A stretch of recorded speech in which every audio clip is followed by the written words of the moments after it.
it was a very busy week and week and a half in Marion, where the water line broke on Thursday, a week ago Thursday, leaving residents and businesses without water over the weekend. It was restored Sunday night, and Todd got out there on Monday, and you've got a pretty comprehensive report for us on how that went.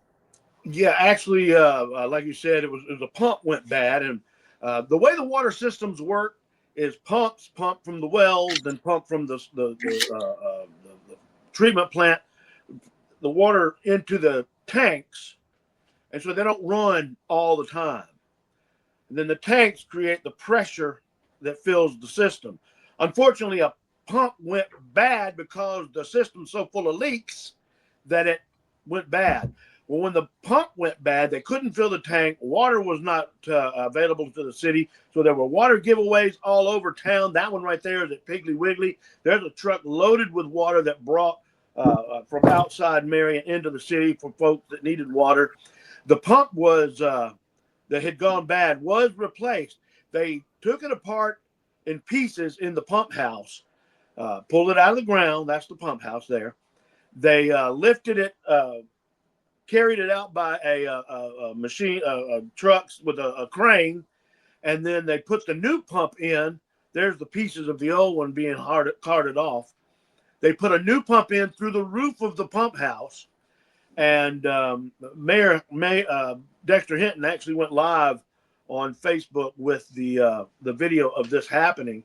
The water has been restored, but in the meantime, they also tried to hook up with the county. And that's been a controversy for a while with the Perry County and City of Marion hooking up, because there's a lot of different issues with the, Marion sits high and the rest of the county is down low. Getting that solved, hooking the two systems together is not as easy as just pumping up, hooking a pipe together and turning the water on. They did attempt to bypass the Marion's treatment system, so they go straight into Marion's water system. According to Mayor Hinton, after 6 hours of trying, they couldn't get it to work. Although County Commissioner and Chairman Albert Turner Jr. said that they did hook the two together and it's available for the future. I'm not exactly sure which one of those is 100% accurate. So we've got a little more research that we're going to do to find out if that redundancy has been there. Although Mayor Hinton said that is the goal, is to have those two systems connected so that there is redundancy. But at this point, as of Sunday night, Monday morning, the water is restored in Marion. It's running clean and clear, and there is no problem. But the system, like so many small towns in the Black Belt, the system is so old and antiquated that a lot of these old pipes are leaky and breaking. And this is a problem we're finding in towns. I can remember years ago in Jackson, Alabama, had the same problem.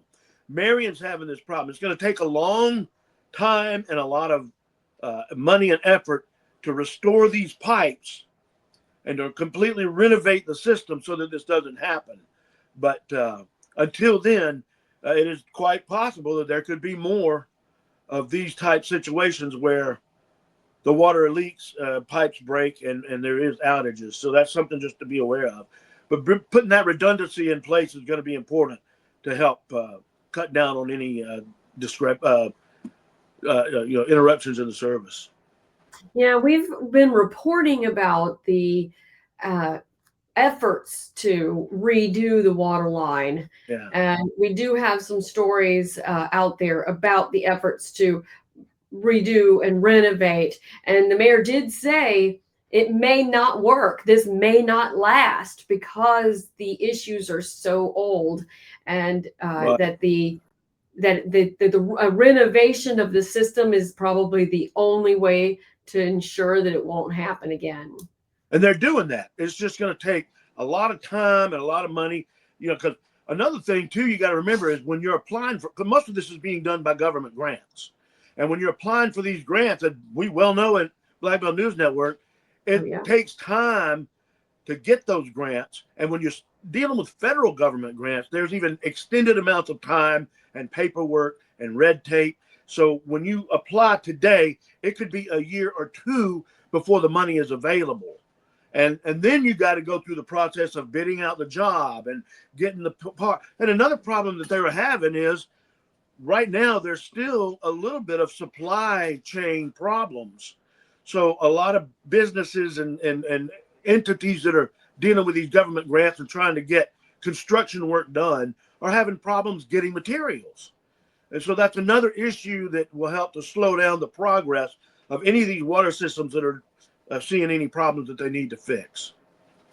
Yeah, we're seeing these, towns are so small and they're shrinking in many cases. So tax Mm-hmm. dollars are not as high, and you're serving so many small residents. It's something we can look at here in the Black Belt is consolidating efforts, regional efforts. So Right. we will talk Teaming up. about